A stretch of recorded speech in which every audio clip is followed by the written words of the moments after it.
In religions, there are often two components, good and evil.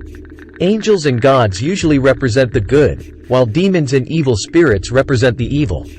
However, there are still entities that have not been clearly defined as belonging to the side of good or evil. And these entities are a complex topic that even experts in theology cannot fully explain. One of these entities is the demon Abraxas.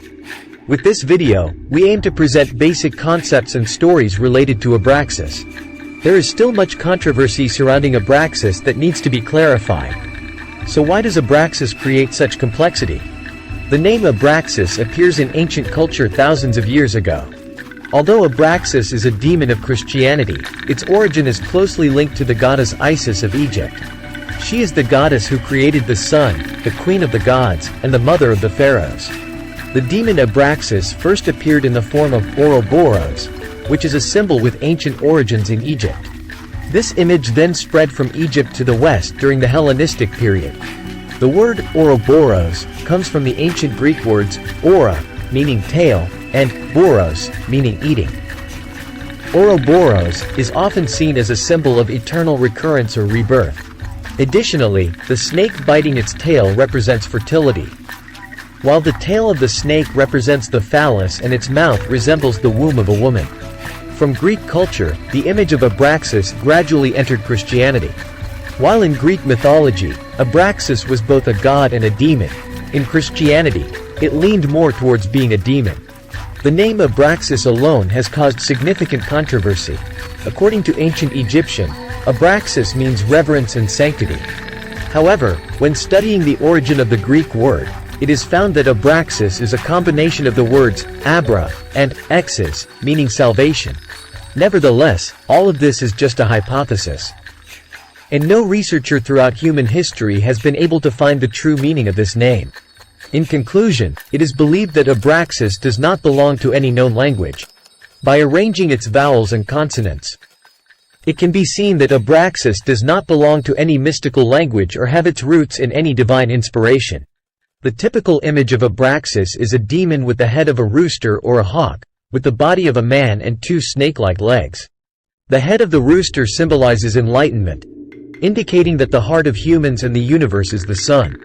The snake legs imply wisdom. Abraxas is depicted riding a chariot pulled by 4 white horses with the sun and moon on his head. The sun represents light, while the moon represents darkness, signifying the good and evil intertwined within this demon. Abraxas holds a shield and a whip in his hand. The shield is often described as engraved with the letters IAO, a symbol of wisdom and protection for warriors. The whip represents the abundant energy of the realm of the living. The 4 horses represent the 4 elements through which the energy of the sun circulates and cycles throughout the universe. The 7 letters in Abraxas' name symbolize the 7 sources of creative power and the 7 classical planets in the solar system. These are the planets and moons visible to the naked eye from Earth, including the Moon, Venus, Mercury, the Sun, Mars, Jupiter, and Saturn. The total numerical value of these letters is 365, corresponding to the number of days in a year. In Christian demonology, Abraxas is classified as an archon, which is a semi-classification of a deity, half god and half demon. To understand Abraxas, one cannot ignore the concept of Gnosticism, a religion originating from ancient times. The followers of this sect advocate a non-material world, focusing only on a spiritual life. They believe that it is their duty to seek enlightenment and liberation from the mundane world. They always practice a life of poverty, avoiding worldly desires and diligently seeking the wisdom of the surrounding world. In Gnostic theory, the material world is considered a lower level associated with imperfect, fleeting flesh. The world of God is seen as a higher level connected to the soul and perfection. The world of God is eternal and not subject to materialism, and time does not exist there. To reach God, Gnostics must achieve high knowledge, including metaphysical philosophy, cultural understanding, knowledge, and the secrets of history and the universe. Abraxas is also believed to be related to the Mithric mythology, an ancient Roman religion originating from Persia, which opposed Christianity in Rome for 400 years through the image of the Persian god Mithras. The numerical value in the name of Mithric and Abraxas is both a total of 365. In Gnosticism, Abraxas has the ability to create the material world and possesses the magic of demons, a great power that blends light and darkness into one. The Eastern Orthodox Church regards Abraxas as a demon sent to Earth. But Abraxas became one of the saints revered by medieval sects as a supreme god. A famous Swiss psychologist named Carl Jung discussed Abraxas in his 1916 work, 7 Sermons on Death. He believed that Abraxas was a source of terror. Because Abraxas gave birth to truth and deception, good and evil, light and darkness in the same speech and action. Abraxas represents the total harmony between the Greek mythological god Helios and the darkness of demons. In Carl Jung's psychological analysis theory, the spiritual struggle is not simple.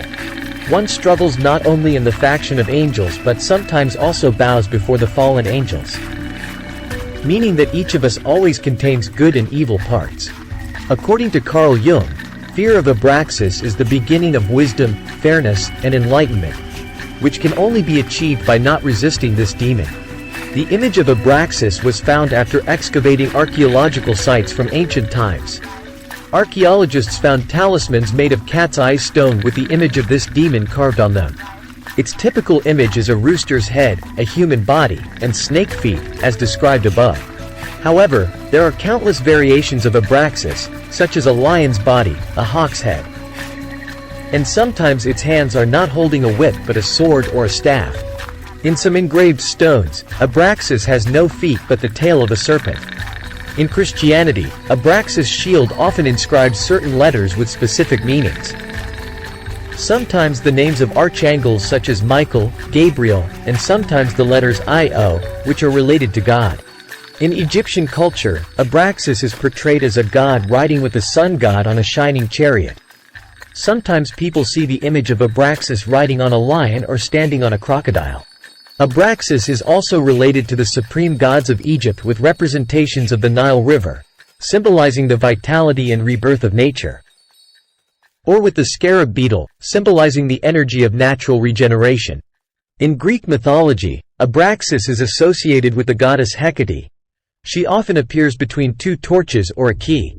She is associated with different aspects of night and light, the moon, magic, witches, knowledge of herbs and poisonous plants. She is also the fate guardian of Colchis, the land where Jason set foot to find the Golden Fleece in Greek legend. So the boundary between good and evil in Abraxas is also very blurred, and it represents many mysteries.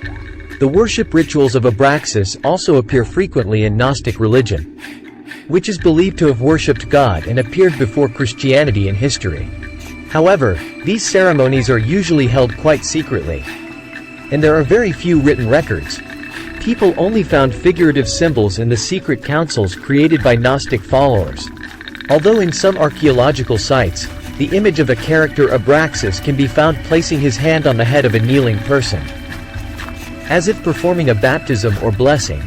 In today's popular culture, Abraxas inspires many works, notably in the famous Harry Potter series. Abraxas is the name of Lucius Malfoy's father, the grandfather of Draco Malfoy, who is always opposed to the main character Harry Potter. The Malfoy family is a noble wizarding family but leans towards evil. They once served Lord Voldemort but turned to the good side after Voldemort was defeated. Abraxas also appears in many horror-themed novels and famous games. What do you think about the half-good half-evil demon Abraxas? Leave a comment and let us know. Don't forget to subscribe to the channel to support us. Thank you for watching today's video. Goodbye and see you in the next video.